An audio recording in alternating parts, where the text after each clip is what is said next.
Shane Walsh is the villain of The Walking Dead. Everybody agrees on that. He slept with his best friend's wife. He shot a kid in cold blood. He tried to kill Rick with his bare hands. He earned every part of that reputation. And he was also right about almost everything that mattered. Every single person who told Shane he was wrong ended up doing exactly what Shane said to do. They just waited until he was dead to admit it. This is not a defense of what Shane did.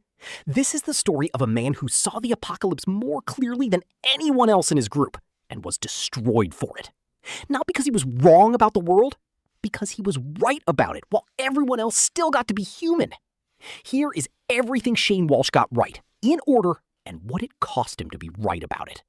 Before any of this, Shane Walsh was a sheriff's deputy in King County, Georgia. He was Rick Grimes' partner, his best friend, the godfather of his son. He was, by every account in the show, a fundamentally decent man. And then the world ended, and the rules that made him decent stopped applying. Shane did not change. The world changed underneath him. While Rick spent the first season clinging to the idea that civilization could be rebuilt, Shane was the only one already asking the real question. What happens to good people who keep playing by rules that no longer exist? In the first season, Shane is the one who keeps the quarry camp fed, armed, and alive. Nobody thanks him for it. Competence rarely gets credit. It only gets noticed when it disappears. And Shane believed, correctly, that Rick was gone, and Lori and Carl needed someone to keep them alive. That belief is the seed of everything that destroys him later. But at the time, it was not unreasonable. It was the only information he had. Then, Rick came back. And Shane did something the show never lets him take back. He had to watch the family he had been keeping alive stop being his. Nobody asked how that felt. The show does not ask either. It just keeps the camera on Rick.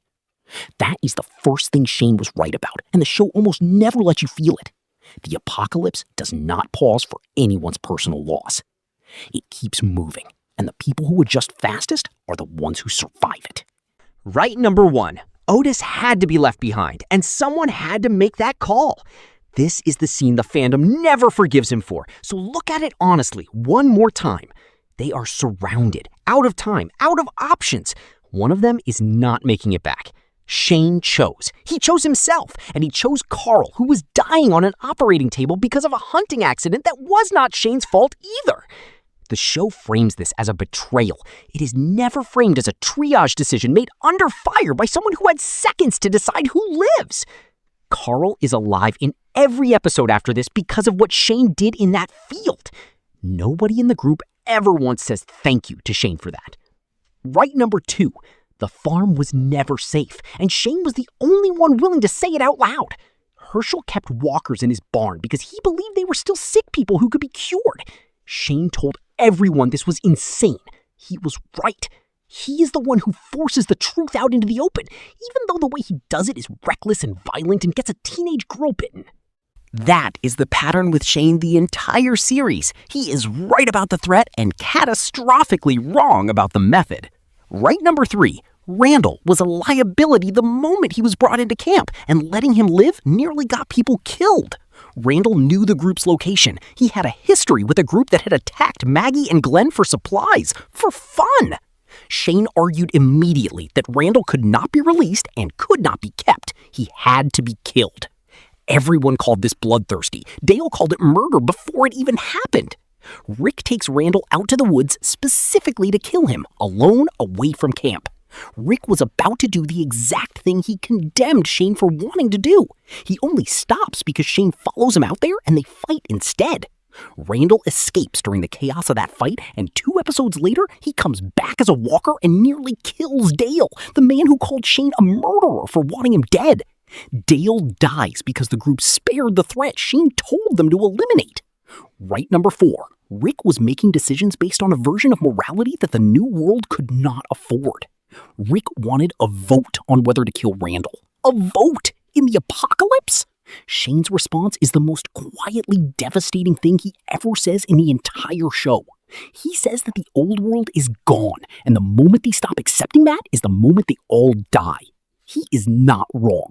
By the end of the series, the group has executed prisoners, abandoned allies, and made dozens of decisions Shane was killed for suggesting first. every brutal thing the group eventually does to survive, Shane already knew they would have had to do. He just said it a season too early to people who were not ready to hear it. So if Shane was right about the world, what destroyed him? Not his read on the apocalypse, his read on Lori. Shane believed Rick was dead. He was not lying about that. He genuinely believed it. And in that belief, he built an entire emotional life, a family, a future, a version of himself as the man who saved Lori and Carl. Rick coming back did not just return a husband to a wife. It deleted the only identity Shane had built since the world ended. He was right about almost everything, except the one thing he needed to be right about for his own sake, that he was never going to get to keep that life. Every other read he had on the world was about survival. This read was about belonging. And those are not the same skill. You can be the most clear-eyed person in the apocalypse about walkers, supplies, threats, and strategy, and still be completely wrong about whether someone loves you back. That gap between what Shane understood and what he could not let himself accept is where the show actually kills him, long before Rick puts a knife in his chest. Watch what happens once Lori tells him there is no future for them. He does not become more dangerous because he stopped being right about the world. He becomes more dangerous because the one thing that made being right bearable just disappeared. A man who is correct about the apocalypse and has nothing to come home to inside it is the most dangerous person in any room. Because survival stops being the goal. Survival was always supposed to be for something, for someone. And Shane's someone had just told him to let go. So he stopped trying to save the group. He started trying to take back the family he had already lost. That is not a man who is wrong about the apocalypse. That is a man who ran out of reasons to survive it correctly. He even tells Rick to just shoot him. He is not bluffing. Some part of him wants this to be over, one way or another. Rick does not shoot him then. Rick stabs him a few minutes later after Shane finally draws on him for real. And then Carl, 11 years old, shoots Shane in the head as he reanimates because nobody else gets there in time. The man who spent 2 seasons trying to protect that boy is killed as a walker by that same boy's hand. The show never lets Shane say goodbye to Carl. It never even lets the moment be about that. It is filmed as a horror beat, a walker kill, and then the show moves on to the next crisis within minutes. Brenda Sparks got a quiet ending where the show let her rebuild. Shane gets a single bullet and a hard cut. That is the actual tragedy underneath the villain label. Not that Shane was wrong, that being right cost him the one relationship that made being right worth anything. Here is the part of this video that should make you uncomfortable. Rick Grimes spends the rest of the series slowly becoming the man he killed for trying to become first. By season 3, Rick is executing people without a vote. By season 4, he is killing people preemptively before they have even done anything because he has learned that waiting gets people killed. Carl Grimes, the boy who shot Shane, grows up to be one of the most ruthlessly capable survivors in the entire show. He becomes exactly the kind of person who could have been raised by Shane Walsh.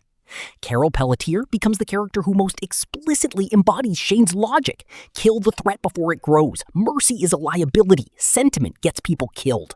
She says versions of Shane's exact argument multiple times to multiple people, and the show treats her as a hero for it.